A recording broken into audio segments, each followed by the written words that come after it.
Meu pai despreza gastar dinheiro comigo. Meus pais se separaram quando eu tinha 9 anos. Eles eram adolescentes quando me tiveram e lembro que o relacionamento deles era terrível quando estavam juntos. Quando eles se separaram, fiquei com minha mãe na casa que eles haviam comprado juntos, enquanto meu pai se mudou para morar com um amigo dele, Mike. Isso era mentira. Mike na verdade era Emma, sua melhor amiga, com quem ele estava saindo enquanto ainda estava com minha mãe. Meu pai eventualmente se casou com Emma, mas depois se divorciaram alguns anos depois. Agora ele está com outra mulher, Jane.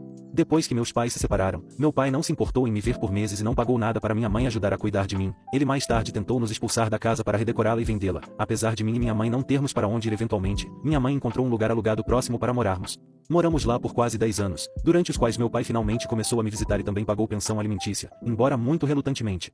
Ele não estava disposto a ajudar minha mãe de outras maneiras. Uma vez, meus sapatos escolares foram arruinados quando o clima estava ruim há semanas e minha mãe não podia comprar um novo par. Então meu pai deu dinheiro para ela e depois descontou do próximo pagamento de pensão alimentícia. Devo observar aqui que meu pai é engenheiro e sempre ganhou muito mais do que minha mãe. Mesmo ganhando mais, meu pai se ressentia de ter que pagar por mim.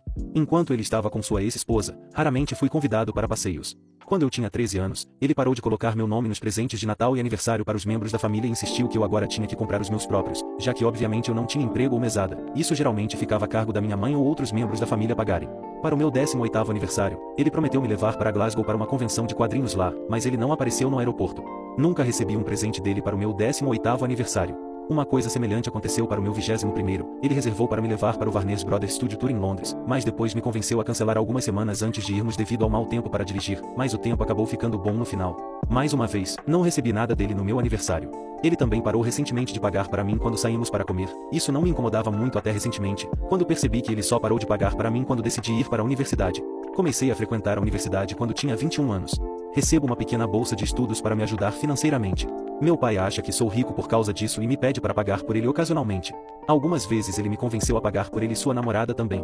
Recentemente, tenho ficado muito sem dinheiro. Comecei meu mestrado e a bolsa de estudos é muito menor, sem mencionar que trabalho em um pub que é bastante tranquilo. Então só tenho 1 ou 2 turnos por semana, e esse dinheiro geralmente paga minha passagem ou minhas refeições naquela semana.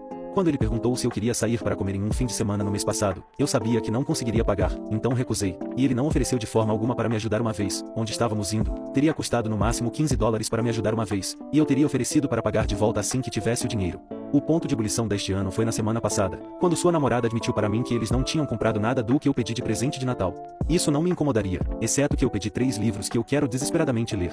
A desculpa dela foi que eles estavam fazendo um orçamento, então tiveram que comprar os presentes antecipadamente, mas eu enviei minha lista em outubro, e um dos livros custava $7.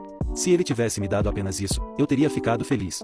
É especialmente frustrante este ano, pois me esforcei para pagar mais pelo envio para que os presentes de Natal deles chegassem a tempo, e comprei coisas que eles pediram, mas eles nem sequer podem retribuir o favor para mim. Meu pai tem um carro novo, um BMW feito sob encomenda, que ele comprou há apenas alguns meses, e uma casa com 4 quartos. Na minha formatura da graduação, ele estava se gabando disso para minha mãe, a mesma mulher que ele não se importou em ajudar a criar por anos. Eu nem posso mencionar isso para meu pai. Se eu quisesse, ele sempre inverte as coisas como se fosse minha culpa. Quando eu tinha 16 anos, fiquei chateado porque toda vez que o via, nós apenas íamos para a cidade e ficávamos entediados por muito tempo, enquanto ele ignorava grande parte do que eu estava dizendo. Quando contei isso a ele disse que era minha culpa porque eu nunca dava ideias para planos alternativos. Outra vez, ele me criticou até eu chorar quando mencionei que raramente conversamos porque era minha responsabilidade entrar em contato com ele, ignorando como ele raramente entrava em contato comigo. É simplesmente incrivelmente frustrante, especialmente porque ele age como um pai amoroso do ano na frente dos outros. Homens, você já foi abusado em um relacionamento? Como um homem de 1,95 metros e que costumava estar em ótima forma física, é difícil imaginar que eu poderia ser abusado pela minha namorada. Mas foi exatamente isso que aconteceu. Conheci minha namorada, uma garota de 1,60 metros e 50 quilogramas, em uma biblioteca na faculdade. No começo, nos encontrávamos regularmente na biblioteca e, no semestre seguinte, ela mudou de curso e acabou na mesma turma que eu. Já tinha conversado com ela algumas vezes antes disso e achava ela muito fofa, então quando ela acabou na minha turma, soube que era minha chance. A convidei para almoçar depois da aula e ela aceitou. O almoço foi ótimo e tivemos uma conexão muito boa. Alguns almoços depois, confessamos ter sentimentos um pelo outro e começamos a namorar.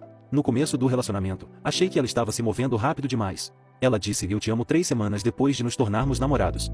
4 semanas depois de nos tornarmos namorados, ela abriu o jogo sobre seus problemas de saúde mental, especificamente sobre seu transtorno bipolar.